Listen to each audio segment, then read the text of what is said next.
What's up, everybody? Welcome back to another episode of Two for Two, your sports podcast for the culture by the voices of the culture. I'm your host, Keith, and I'm here as always with my brother Nell, man. And we are back on the pod today. Got another great episode for you guys. It's season 5, episode 3. Nell got on the Sixers jersey, so you know what that means. Let's get it. Nell, I see We you. back, baby. We What's back, going baby. on? Come on, man. How you feeling, man? I see you got the Feeling jersey great. on. Something big must have occurred for you to wear this jersey. Didn't So I'm think just I'd be popping this out in July. Did not think I'd be I'm popping gonna this out let in you go July. ahead, man. Tell us what happened. Tell the people. They already know, I'm sure. I hope they do. But if they don't, why do you have on that jersey right now? Yeah, man, you know what it is, man. The Sixers back up. We back up, man. Shout out to Jaylen Brown. Shout out to the Boston Celtics. Heist of the summer. But we pulled it off, man. Shout out to Mike New, Gansey. Shout out to new GM working. the whole front office, Jameer Nelson, Bob Myers, getting it done, man. Just coming in and getting it done, setting the tone from the first offseason. Didn't expect many moves from this team and this roster. Obviously knowing that you had all that money tied up into Paul George and Embiid. But yeah, man. Made it I joked last episode. I said, hey, Sixers might as well go ahead and get Jaylen Brown. We'll take him. And we certainly did. Yes, they certainly did, folks. So if you did not know, the Sixers managed to get off of their worst contract in Paul George and moved him and got Jaylen Brown. I mean, what was it? Paul George and some pick swaps. 2 firsts, 2 seconds. Yeah, some pick swaps to get rid of Paul George and to land who, we talked about this for the last, on the pod quite a few times, especially Nell. It's crazy, man. Nell was so hyped up about Jaylen Brown all year. I called him his guy. I said, or Nell was saying he just thought he deserved some of the MVP talk. We talked about how, Boston putting him out there in trade talks in the first place was crazy. And then, you wake up and he's a Sixer. Nell said it. The Sixers are back. But do we really believe the Sixers are back now? Are y'all really back? We back. Now, what does back mean? I mean, Tyrese Maxey, VJ, Jaylen Brown. Who's gonna start at 4? The King? As of today, the King is not playing for y'all's team. So who's the 4? Dean Wade.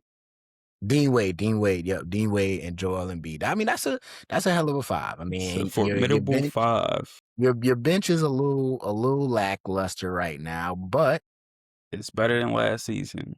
But it's better. Just with the addition of Anthony Simons. Yep. When it signed Anthony Simons, you went and got Caleb Love on a 2-way. You went and you signed Baron Philon. So I mean, it looks like you guys are prioritizing offensive firepower off the bench, right? I mean, those are guys that we know can get it going. I mean, Anthony Simons was a starter in this league, and I mean, I think he could still start. And I'm sure there'll be games where he, has to start for you guys. What are we thinking, man, about Jaylen Brown now that he's been moved? He's somewhat of an enigma, right? It's kind of, but it's a weird enigma, right? It's kind of out of left field. We talked about it a few times, but do you think? And I know now that he's a Sixer, I'm sure you're a big fan. But do you think all this criticism that we've heard of Jaylen Brown is fair? Also considering the package for him. I mean, we talking about a top 5 guy, all NBA performer, and he gets traded for chips, and some of it is there's still somehow there are people trying to justify like, they is all right. What do you think?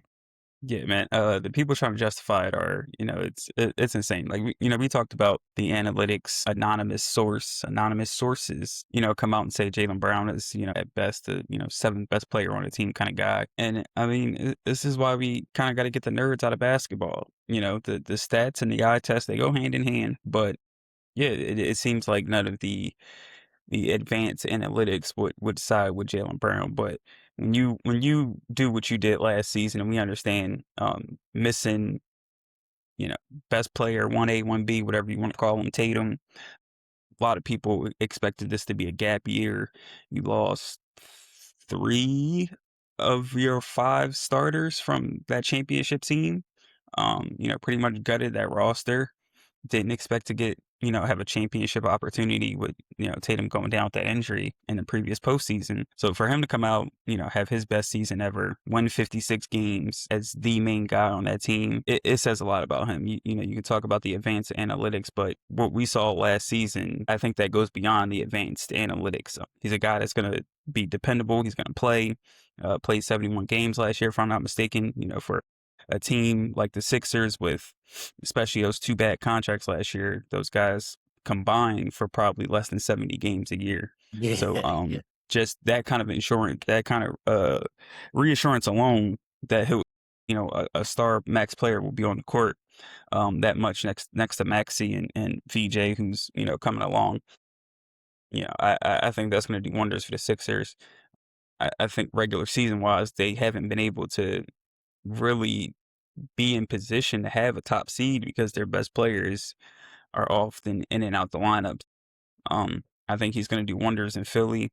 Uh, for a guy that was Eastern Conference MVP and was MVP, like he talked about the lack of respect on his way out was just alarming and shocking. You know, PG in return, better 3-point shooter, but 6 years older. Um, a guy whose best years are clearly behind him. He hasn't played more than 56 games, I think, since 2018. So I mean, people can talk about fit, continuity, all they want in Boston, but at the end of the day, Paul George is not Jaylen Brown.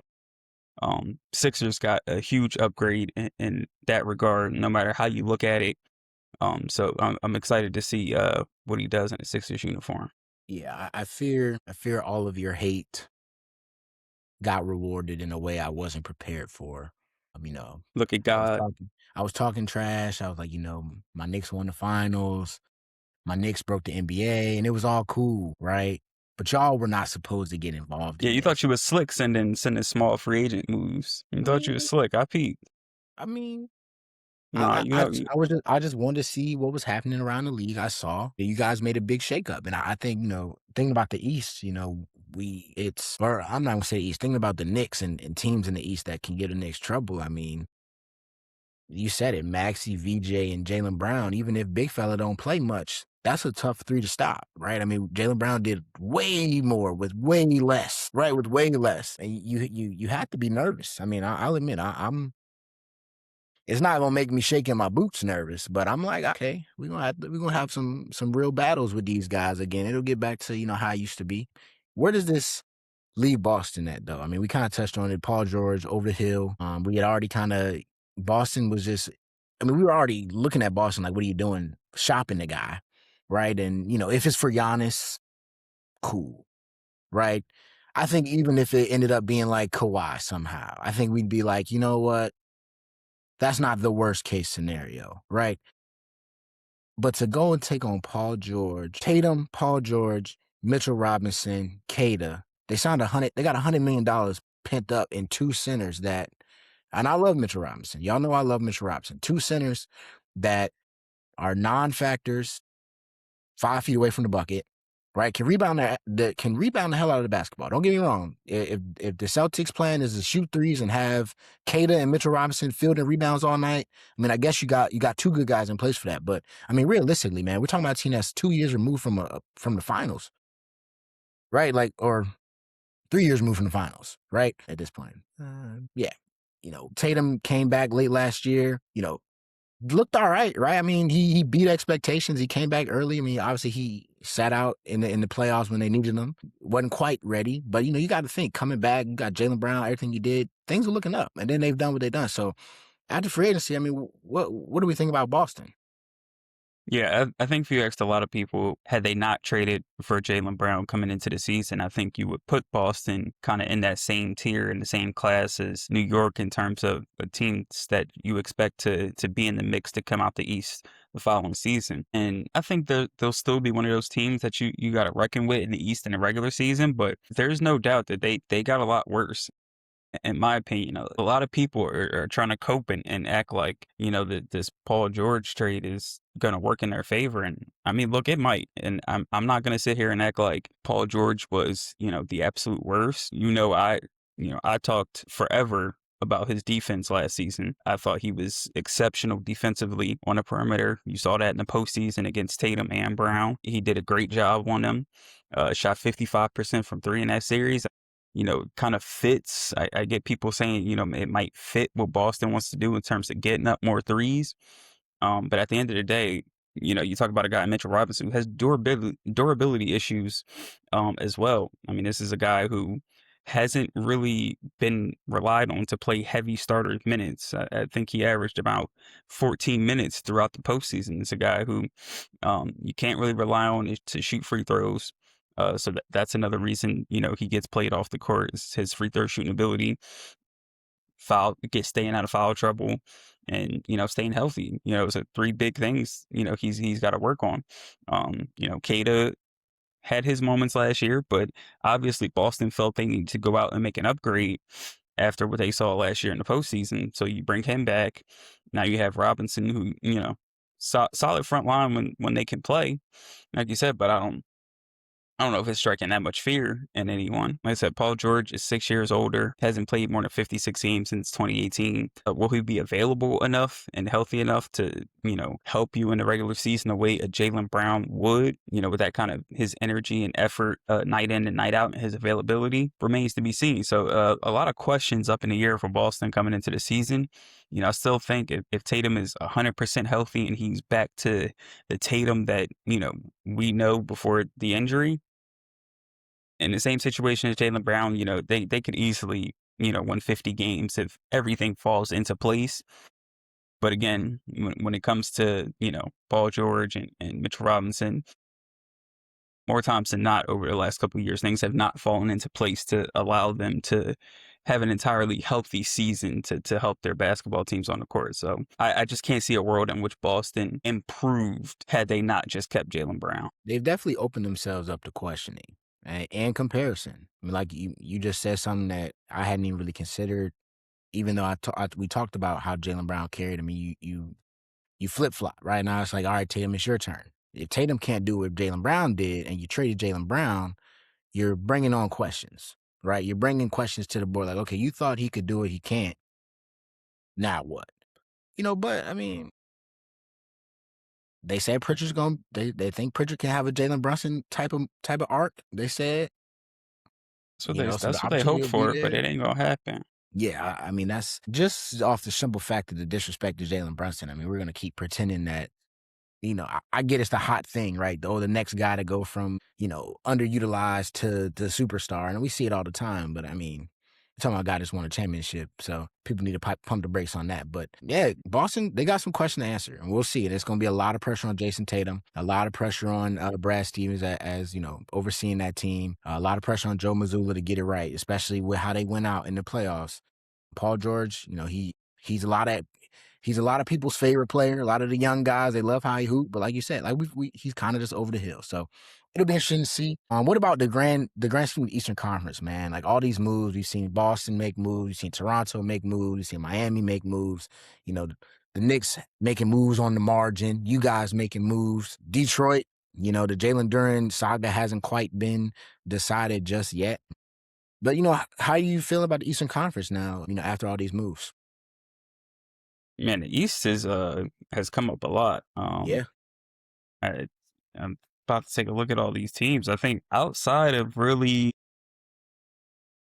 Chicago, Brooklyn, every team, I wouldn't say they got better, but you expect 13 out of the 15 teams to be trying to compete for a spot. Yeah. Pacers bringing Halliburton back, they're certainly going to be in the mix. I do think the Wizards, if everybody is healthy, if AD is still on that squad and Trae Young can play and AJ Devonta is, the number one pick that, is worthy of being picked number one, they've got a lot of young talent on that team. They can maybe make some moves. Other than that, I mean, all the other playoff teams returning, you expect to try to be back in that lineup. Hornets gutted their team a little bit, but I still think they have a solid roster that's going to be in the mix for a play-in spot. But yeah, I mean, you got all these teams in here making moves, and yeah, the East is going to be interesting. I mean, even last year, I mean, we saw the 3rd and the 8th seed were separated by 8 games. 5 through 10 was separated by 3 games. So I mean, it's going to be that kind of close again. It's going to be a dogfight to get in that top 6 for sure. Like you said, top 4 you pretty much expect to be there. Toronto got better. I think Atlanta got better. Sixers got better. Orlando didn't get better, but still a team that's going You to be gotta floating hope that around in that. their guys take a step. They got young Yeah, guys. they're going to be floating in that playing. They won 45 games last year, and And new Wagner coach. and Paolo, missed a bunch of games. So you never know with them. Miami, obviously with Giannis. Oh, Milwaukee is another team that's not going to be fighting. So you got 3 teams in the East that we know are going to be at the bottom of the standings and not even trying to win. Every other team pretty much looks at it like we can make a run at a top 6 seed, pretty much. You gotta take into So account too that's fun. the lottery changing. The draft lottery is changing, so Yeah. it doesn't even So pay to suck anymore. Yeah, got to win them games. Yeah, Yeah, the I think the landscape top of the has East. changed. I think the top stays pretty similar. I mean, obviously, I think you're looking at Philly, Miami, 2 teams that were in the play-in. I think you can swap them out.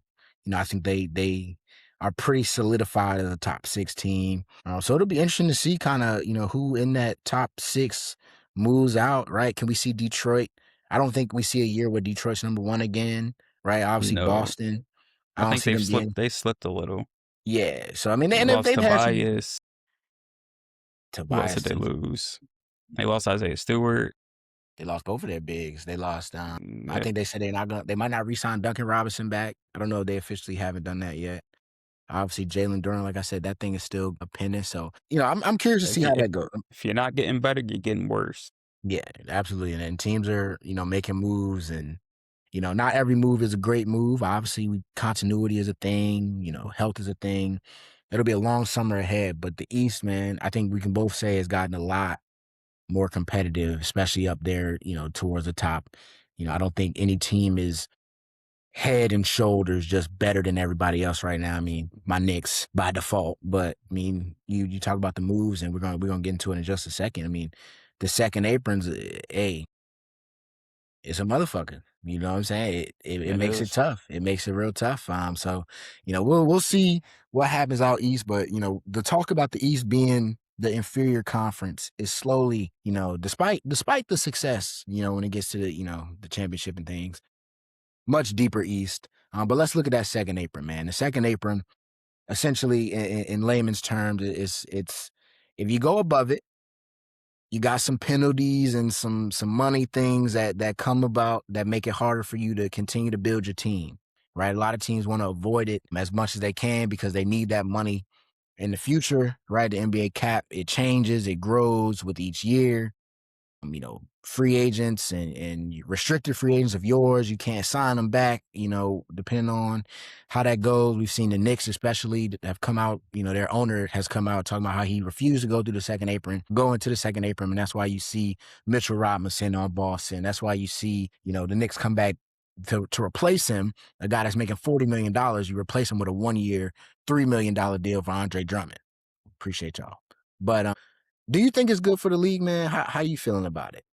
I'm a little torn between it. Obviously, I think there's a lot that I enjoy about this parity era. Every single year, you never know who's going to win it. A lot of teams can throw their hat in the mix, but it does take away a little bit in terms of building a team, a sustaining team for that matter. You see OKC had to dump pretty much just salary dump Aaron Wiggins and Isaiah Joe for second round picks. So you see stuff like that. It's going to be hard for guys to stay with the same team pretty much their entire careers, depending on, the type of player they are, type of money they make. A lot of people argue that Jaylen Brown got moved just simply because Boston was unwilling to give him a max extension, which, I mean, could probably possibly be the case, but I think it's obviously a little bit more to that story as well. But yeah, it's just tough to retain players. You win a championship and you're pretty much guaranteed to have to get rid of a lot of Good. core pieces that helped you win that title. And I mean, like you talked about the Knicks not being able to bring back Mitchell Robinson, and that's even with their best player taking a huge pay cut in Jalen Brunson, who, took less to make sure a lot of guys around him got paid to make sure that team could compete and bring in other pieces. It's just going to be hard for teams to, retain a lot of guys. And, it's tough for fans. You get attached to some players and, now you got to give them up for pretty much nothing. But again, I do enjoy the fact that every season, any team can throw their hat in the mix and possibly be a contender and make a run for it. But long term, it's tough to, you know, build a certain kind of culture that you want with certain guys because you may only have them for a couple of years. Especially being a championship team, the price of a championship. I mean, your stock just goes way up. I mean, we've seen a ton of guys get paid money that they would have never gotten unless they were on a championship team and had a championship run and played a key piece in that. And it's certainly well deserved, but these front offices not going to have the chance to retain players like that. Yeah, it's tough, man. It makes your job really hard. It makes winning even hard, and it puts a real onus on team building and scouting and finding the right fits on a budget. I mean, we see all the time in championship teams, like, to win a championship, you're gonna need those guys that are outside of your starting five, right? The guy that you make a move for, and you gave him $1 million, and he made all that million in one game, right? One game that he gave it to you. But it's tough, man. You gotta find guys willing to sacrifice to win, right? Guys that are willing to take a pay cut. I mean, I don't want to keep harping on, the Knicks, but we're talking about coming out of a championship. Landry Shamet, the Knicks got Landry Shamet back on a deal, right? Like, Shamet had to take a pay cut to come back to the Knicks. Good on the Knicks, good on Landry Shamet, but that doesn't happen across the league, right? Especially not, as you said, when a guy wins. Especially now, like, I'm trying to go get my money, right? Like, you don't know how much time you have in the league. Your name can go from buzzing to nothing in a heartbeat. And now you a throw in every trade. You're D'Angelo Russell, right? A guy who can definitely hoop, but he ain't never gonna see a big bag again, right? And these things all happen. So good on the league. You said it, the parity era is upon us. So, maybe your team is next, man. Maybe We've your team is certainly next. given ourselves a possible opportunity, but Yeah. we're not there yet. We still got some work to do. And we'll talk about a guy that might can help you in just a second, but the Lakers, they've been talking about trading for Walker Kessler for the last 2 years. Walker Kessler gonna be a Laker. The Lakers have officially built the post Bron era. The Luka Lakers are upon us, and they got Kessler, right? So it's what, Luka, they got Walker Kessler, they got Austin Reaves, they got V Mikhailuk. That's not V Mikhailuk. Sandro Muhammad Vili. That's what it is. Muhammad Vili, and their talks about potentially adding Jonathan Kuminga to be that fifth starter for them. But their core, right? Their big three: Luka, Austin Reaves, Walker Kessler. That's where the money's at, right? We talking about the apron. We talking about core. Your core is who you giving all them M's to. Is this a core that can win? Like, are we feeling like, are the Luka Lakers? Because they said they tried to build the team to model that Dallas team that he had, right? We got Reeves in that Kyrie role, and Kessler is supposed to be Gafford and my guy Lively. But we talked about how many teams have gotten better just in the East. But the West is the same thing. So West is still a monster. We've seen moves. No LeBron in LA anymore. Can Luka, Walker Kessler, and Austin Reeves? Is that a big three that can get it done? In the West, I don't think so. We understand what Luka and Austin Reeves are defensively. That's why it was such an emphasis, and they had to give up so much to get Walker Kessler. And I mean, he's going to be a big presence for them as long as he stays healthy. He's got good hands. He's flashed some 3-point shooting, and he's been one of the best rim protectors since he's been in the league. I think he's second in blocks per game next to just Wemby. So it certainly helps, but it's going to put a lot of stress on him. Just to try to cover up Luka and Austin Reeves. Minga would certainly help. But I mean, there's just The not a lot bench. I of just I just don't think it. I just don't think it's enough still. there's not a lot of perimeter defenders out there.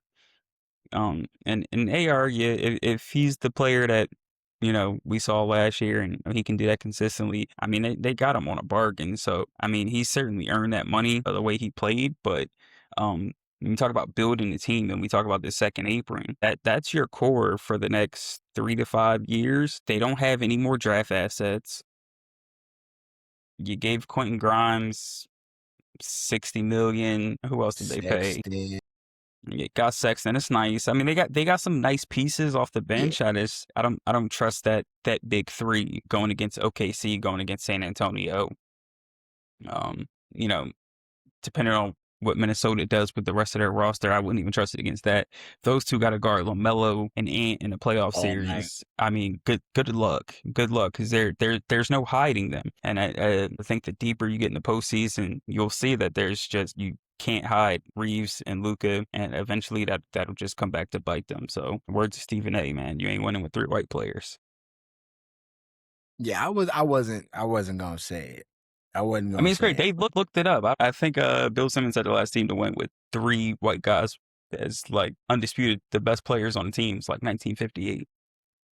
Like it just doesn't happen. I I'm gonna mean, not just to read. say just because they're white, but I mean, like, look, No, I right. mean, we understand playoffs are about matchups, and if you can just pick apart the 2 best offensive players on the court, I mean, it's going to be tough to win. And not to mention, still don't know if they have enough stars offensively to get it done. I mean, Luka and AR is nice, but what else around them do you have? Like, I don't think the depth is there. The quality of players are there the way we have on OKC and San Antonio. Just trying to get out the West would just be a bloodbath.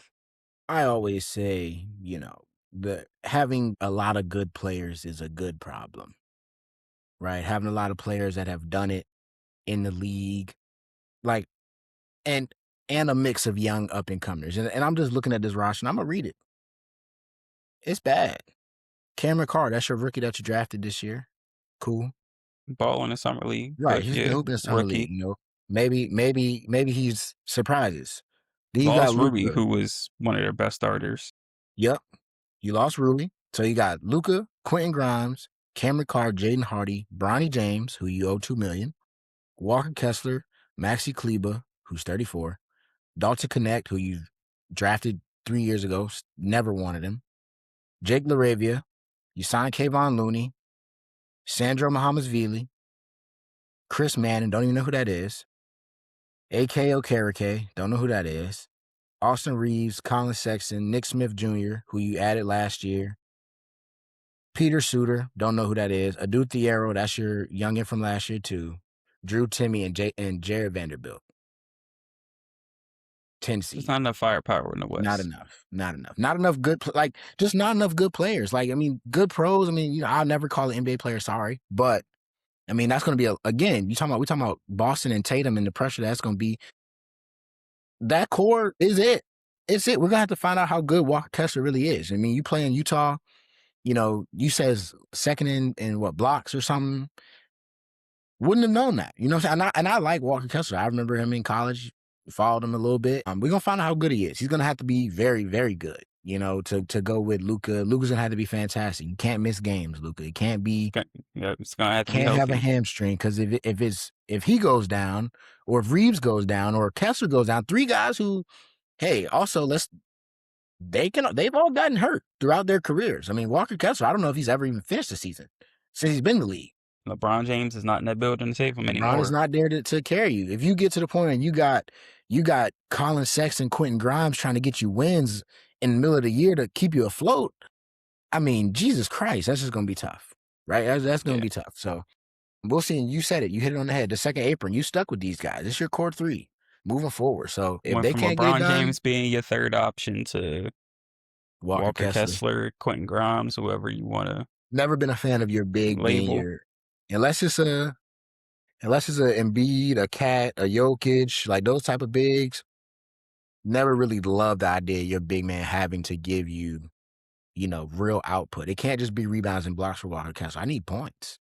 It got to be 19 and the 12 and 3 blocks. It got to be something. It got to be crazy. It can't be DeAndre Ayton numbers. We seen that. That wasn't enough, right? It just wasn't. So good on the Lakers. We talked about LeBron, man. That's the man of the hour, the man of the summer, the man of the offseason. Got Rich Paul going on podcast and with a whiteboard and a stick, and quite literally going team by team saying how well his guy fits. I mean, leave it to LeBron and Rich Paul to run the offseason, right? If it's a chance, you'll hear about it. Good on LeBron. What's the best fit, man? We're talking about best fit, not where we want to see him go, Sixer fan. At this point in his career, best fit. Call me crazy, and I, for the record, I do not believe that he's coming to Philadelphia at all. But would the best fit not be in with the Sixers? Slot him right in at that 4 next to Maxey, VJ, Jaylen Brown, Joel Embiid. I'm Slot sure him I'm sure you've dreamt it right in up. there. I'm sure you dreamt it up. I mean, it's almost too perfect. I'm sure you dreamt it We up. get our playmaker, we get another wing, another forward, we get one of the smartest basketball players to ever grace the court. I mean, I I think it's mean, perfect. it's I think the Warriors is a solid fit just because, like I said, I think him and Steph, Draymond, their games all mesh together. But that seems like it's less and less likely to happen. Cleveland is solid, but I don't love his fit with James Harden, Jared Allen. Minnesota was an interesting fit. You could definitely put him in that discussion next to LaMelo, Jaden McDaniels, and Edwards, Rudy Gobert. That wouldn't be too bad. Yeah, but I think seamlessly basketball wise, I think you throw him at the 4 in Minnesota or Philly, things would get spooky. Things would get spooky. I we're talking about LeBron James here, right? A player who I think can fit just about anywhere, That too. and that makes it easy. Obviously, the the fit in Philly makes sense because the clear spot we need is a 4-man that can be unselfish and do it all. So I get it. Minnesota, He same would thing. literally be our best playmaker. He could No, literally absolutely, be absolutely, and he point can basically run forward. the one for you. I mean, he could Maxi be, yeah. can play off ball, but he ain't got to worry about scoring. No, Like, I like yeah. it. I just don't want it, so I'm not going to say that. I mean, you named every other team except Hey, as who long as he I don't make that think. call, as long as that guy don't make that call, he better not pick up that phone. Don't be That's soft. true. Rich Paul said, if the Knicks didn't win, there would be no board. But the LeBron saving the Knicks angle is done, and it will require Say Philly. 11 to pick up the phone. Now, 11, he got a bad wrist and a bad hand. Let me remind y'all, he just beat y'all with a broken hand and a broken wrist. And you thought that wasn't coming in here today. I'm sneaking it in. I appreciate you. I hope he used the right hand and pick up that phone. But you didn't say a team that I think from a basketball purist standpoint, we don't want to see it. Because boy, oh boy, it would be nasty. If LeBron James becomes a Denver Nugget, That wouldn't scare me at all. if LeBron James, Jamal Murray, Nikola Jokic, Who is playing defense? they all right. They'll be all right. They'll be That's what they said. That's what they said about Luka, LeBron, and AR. Somebody they'll got to be play just. defense, yeah. This is Nikola Jokic. We can't have 3 out of the 5 not playing defense. You got Aaron Gordon and Cam Johnson. That's your guys. They'll guard. We can't have 4 out of the 5 not playing defense, yeah. Cam Johnson gonna guard. We can't have 4 out of the 5 not playing defense, yeah. Aaron Gordon Bron, can't be out there guarding everybody. you got Bron, you got Jokic, you got Jamal Murray. Talk about a big three. That's elite. That's elite. LeBron It would can be play. elite, It'll be elite. but I don't think their ceiling is as high as it would be in Minnesota or Philly. I mean, that's fine. But I mean, like I said, you picked every other team. I had to come up with something. I just picked 2. I mean, that's really it. I don't. I think He I'm had gonna go 6 on on the record. board. I'm gonna go And then on record. he had a couple extra ones. NYK was on the outside. You seen it. You Dallas. seen Dallas with the oil and golf. You know what I'm saying? Golf. It'll be interesting, man. I think it really comes down to probably if I had to pick a big 4, Cleveland, Miami. I'll say Denver and Philly. I think that's the big 4 right now. I don't think it's a fit in Miami, but I get it. Cleveland seems like the favorite.